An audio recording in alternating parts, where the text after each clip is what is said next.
ni kwamba tuko katika Nairobi na Nairobi ni cosmopolitan. Na kila mtu kuna mahali alitoka. Na kwa hivyo jamii ni mingi sana katika mji huu wa Nairobi kwa sababu Nairobi is face of Kenya. Na watu wakitaka kwenda safari lazima kwanza unarudi pale Jerusalem, unaanza hapo ukielekea Judea. Kwa hivyo leo tu ilikuwa ni siku tu ya kukutana na jamii ya mlima.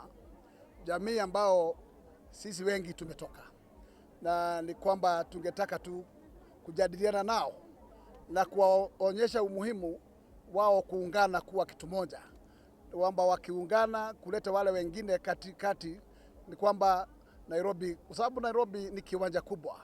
Na ni kiwanja kubwa, na wakati filimbi ya uchaguzi imepigwa, ni kwamba hakuna mtu ambaye atazuiliwa kuingia kwenye harakati za kutafuta viti. Na kwa hivyo tutakutana na wengi kwenye kinyang'anyiro.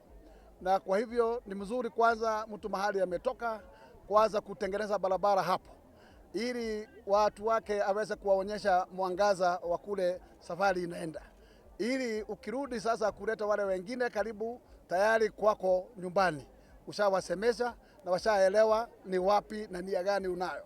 Kwa hivyo hiyo ndio ilikuwa tu harakati ya leo. Na sisi kama Nairobi ni vizuri tuelewe kwamba shinda zetu za Nairobi ni sisi kama Nairobi, na tunasijua kama Nairobi, na hatuwezi kuchua Nairobi kama eneo lingine lolote la nchi hii ya Kenya. Kwa hivyo shida zetu vile zinatukuba tunajua ni shida zetu na majirani. Na Nairobi unajua jirani wako si lazima awe ni kabila yako, lakini ni mzuri tuanze kusemezana na hawa tukiendelea.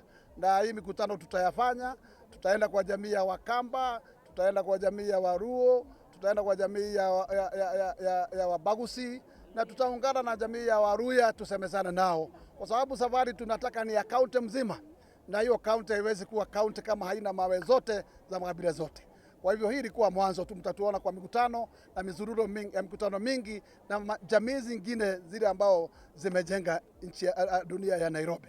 Kwa hivyo hii ni mwanzo tu wa safari, na hii safari itanoga na itasonga kila pembe na kila kabila.